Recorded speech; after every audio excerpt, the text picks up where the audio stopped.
이번 시간에는 주식회사를 설립해서 물품 또는 용역을 판매를 하게 됩니다. 그래서 영업채권 관리와 미수채권 회수에 관련된 법적 절차에 대해서 말씀드리겠습니다.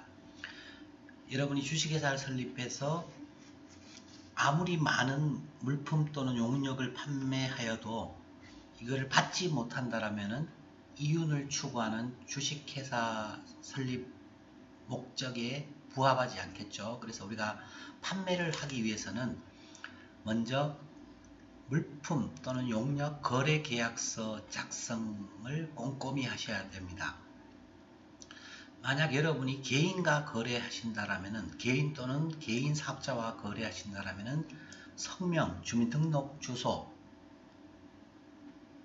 주민등록번호, 그리고 공급할 물품의 종류, 공급일자, 공급내역, 거래금액, 대금 지급 시기 등을 명확히 기재하시는 게 좋고요. 만약 법인과 거래하신다면 법인 자체를 거래 상대방으로 표기하셔야 됩니다.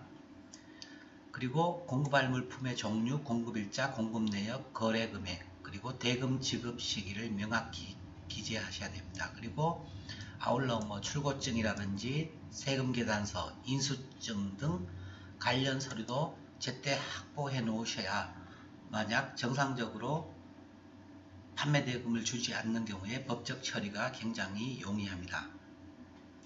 다시 한번 거래 주체별 계약 당사자 표시 방법에 대해서 말씀드리겠습니다. 개인과 개인 사업자는 이름과 주민등록번호, 그리고 개인 주소, 여기에 주소는 주민등록상 주소를 기재하셔야 됩니다. 그래야 만약 여러분이 제때 못 받게 되어서 소송을 하시더라도 훨씬 상대방을 찾는 것이 용이합니다.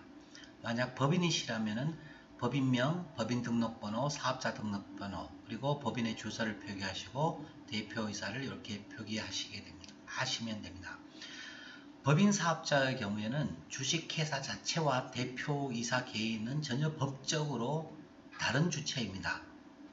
그래서 여러분이 만약 주식회사와 물품 거래를 하시면서 계약 상대방의 대표이사 개인을 적는다든지 이렇게 할 경우에는 굉장히 곤란한 문제가 발생될 수 있습니다. 그리고 소멸시효도 주의하셔야 되는데 법률상 물품 또는 용역 채권의 소멸시효는 3년입니다. 그래서 어떤 거래업체가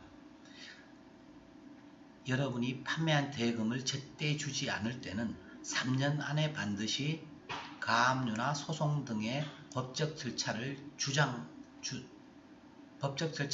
하셔야 됩니다. 그렇지 않으면 소멸시효가 경과하기 때문에 여러분이 소송을 하시더라도 패소 판결을 받게 된다는 겁니다. 미수채권 회수를 위한 법적 절차에 대해서 말씀드리겠습니다. 흔히 통상적으로 물품을 정상적으로 주지 않을 경우에는 우리가 전화라든지 개별적으로 만나서 물품 대금 또는 용역 대금을 달라고 하겠죠. 그러나 상대방 같은 경우에는 나는 독촉 받은 적이 없다 이렇게 나올 수가 있기 때문에 내용증명이라는 서류를 통해서 발송을 하게 된다는 겁니다. 그래서 이렇게 내용증명을 통해서 발송을 하시면은 나중에 법적 절차를 가셨을 때 청구를 했다라는 명확한 증거가 된다라는 겁니다. 이 내용증명을 쓰실 때도 마찬가지로 발신자, 수신자를 조금 전에 말한 당사자 표시에 맞게 이렇게 기재하셔야 됩니다. 우리가 물품은 법인에게 팔아놓고 내용증명은 대표이사 개인에게 보낸다든지 이러면 안 되겠죠. 그리고 내용증명을 보내실 때는 3부를 작성해서 우체국에서 발송하시면 됩니다. 왜 3부냐 하면은 상대방한테 한 부가 가고요. 한 부는 여러분한테 다시 돌려주고 한 부는 우체국에 보관하게 됩니다. 물품 대금을 주지 않아서 물품 대금 청구 소송을 한다. 우리가 정상적인 세금 계약서나 출고증이나 인수증이나 이런 서류가 있다라면 소송하는 해서 승소하는 데는 문제가 없습니다. 그러나 소송은 통상 최소 6개월에서 1년 사이의 시간이 걸립니다. 그 사이에 상대방인 개인 사업자 또는 개인 또는 법인이 재산을 처분해 버릴 수가 있겠죠. 그래서 통상 소송하기 전에 이렇게 가압류를 하게 된다라는 겁니다. 가압류는 말 그대로 임시가짜를 써서 지금 현재로는 강제적으로 받을 수 있는 권한이 확정되는 건 아니지만은 상대방의 재산에 대해서 임시적인, 말 그대로입니다. 임시적인 압류를 한다라는 겁니다. 가압류의 필요성은 방금 말씀드렸죠. 통상 소송이 시간이 6개월에서 1년 걸리기 때문에 내가 아무리 소송에 있어 이겨도 상대방이 그 사이에 재산을 처분해 버리면은 경매를 넣는다든지 하는 방법으로 물품 대금을 받을 수 없겠죠. 그래서 상대방의 재산에 대해서 가압류를 해놓는 게 좋다라는 겁니다. 상대방이 개인 사업자라면은 개인 재산, 상대방이 만약 법인이라면 법인 재산입니다. 가압류 시 필요한 서류는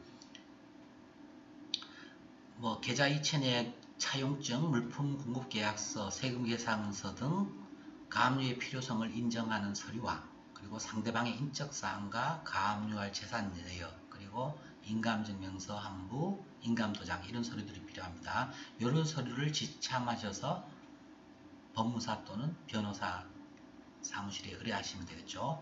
가압류 대상 재산, 우리가 가압류 대상 재산은 부동산, 채권, 동산 이렇게 여러 모든 재산에 대해서 가능합니다. 그러나 이 부동산이 없을 경우에만 채권을 가압류를 법원에서 통상 받아주고요. 채권도 없을 경우에 통상 동산 가압류를 받아준다는 겁니다. 그래서 부동산, 채권, 동산 순으로 상대방이 부동산이 있다라면 부동산을 먼저 가압류 하셔야 된다라는 거고요. 또 우리가 가압류를 할 경우에는 흔히 담보를 제공해야 됩니다.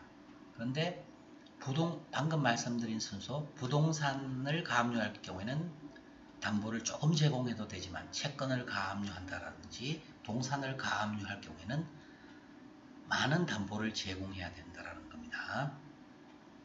흔히 가압류 시 담보를 제공하는 것은 이 담보 제공을 왜 하냐 하면은요. 가압류라는 것은 정식 소송은 아니기 때문에 법원에서 여러분이 제출하신 서류만으로 간략하게 심사해서 가압류를 받아줍니다. 그래서 만약 뭐 허위 서류라든지 잘못된 서류로 가압류를 하게 되면 상대방 입장에서는 피해를 받게 되겠죠. 그래서 잘못된 가압류가 발생했을 때 상대방에게 피해 배상을 하기 위해서 이런 담보 제공을 하게 된다는 겁니다. 그래서 통상 담보 제공액을 보시면은 부동산 같은 경우에는 가압류 금액의 10%, 여러분이 1억 원의 물품 대금을 못 받아서 상대방의 부동산에 1억 원의 가압류를 한다라고 했을 때는 가압류 금액은 1000만 원이죠. 근데 통상 보증보험 증권으로 하기 때문에 10%가 드는 게 아니고 아주 적은 금액이 됩니다.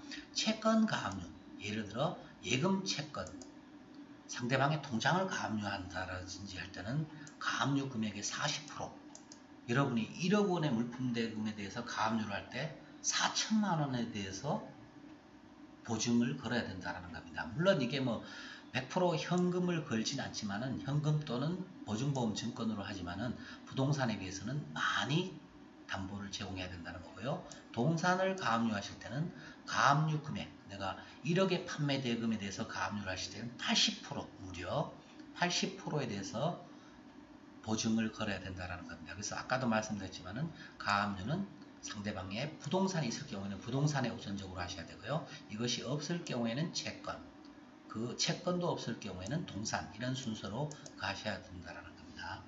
그리고 가압류는 시간이 얼마나 걸리냐? 통상 법원에서 한 2-3주 정도의 시간이 소요된다는 거고요. 가압류 관할 법원은 통상적으로는 여러분 회사의 주소지로 하시면 됩니다. 부부 주식회사 재산에 대한 대여, 우리 법제는 부부 재산 같은 경우에는 부부 별산제를 취하고 있습니다. 그래서 여러분이 개인 사업자인 남편에게 물건을 팔았을 때는 아내의 재산에 대해서 가압류를 할 수가 없다라는 거고요. 그리고 마찬가지로 주식회사도 마찬가지입니다. 여러분이 주식회사에 물품을 판매하셨을 때는 주식회사의 대표이사 개인재산에는 가압류를 하실 수 없습니다. 그래서 만약 여러분이 거래하시는 회사가 주식회사인데 회사 자체는 뭐 규모가 작다, 대표이사는 부자다 라고 할 경우에는 주식회사의 물품 대금에 대해서 대표이사 개인도 연대 보증한다라는 물품 판매 공급 계약서를 작성하시면은 주식회사의 물건을 팔았더라도 대표이사 개인에게 가압류를 하실 수 있다라는 거고요. 방금 말씀드린 그 가압류 후에는 상대방의 재산에 대해서 가압류 하신 후에는 물품 용역 대금 청구 소송을 하게 됩니다.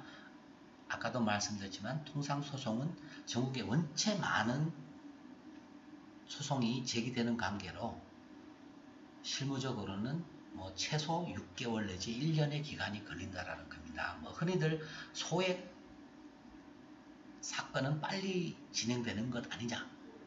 근데 현실적으로는 대부분의 소송 사건이 소액 사건이기 때문에 사건 수가 원체 많다 보니까 소액 소송일 경우에도 마찬가지로 6개월에서 1년 소요되는 경우가 많다라는 겁니다. 그리고 그 물품대금 청구 소송 시에는 법원에 인지대 송달료를 미리 납부하셔야 된다는 겁니다. 그리고 여러분이 법원에 소송을 제기해서 승소 판결을 받으신 경우에는 상대방의 재산에 대해서 강제 집행을 하실 수가 있습니다. 강제 집행이라는 것은 국가에서 확정된 판결을 바탕으로 상대방의 재산을 처분하여 채권을 강제적으로 회수하는 것을 말합니다. 여러분이 물품 대금 청구 소송을 해서 승소 판결을 받아서 이제 받았습니다. 그러면 상대방의 재산에 대해서 강제 처분을 할 수 있겠죠. 강제 집행. 부동산에 대한 강제 집행은 흔히 여러분이 많이 들어보셨던 경매라고 합니다. 경매. 경매를 신청하실 경우에도 마찬가지로 법원에 경매 비용을 인합을 해야 됩니다. 인지대 등록세, 뭐 신문공고료, 현황수수료, 경매수수료 등 이런 금액들을 법원에 미리 납부를 하셔야 되고요. 물론 여러분들이 물품 대금도 못 받았는데 경매 비용까지 법원에 먼저 내야 되느냐라고 생각하실 수도 있지만은 나중에 경매를 해서 배당을 하실 때는 여러분이 미리 납부하신 경매 신청 비용은 가장 우선적으로 법원에서 배당을 해줍니다. 그리고 예금 채권에 대해서 강제 집행.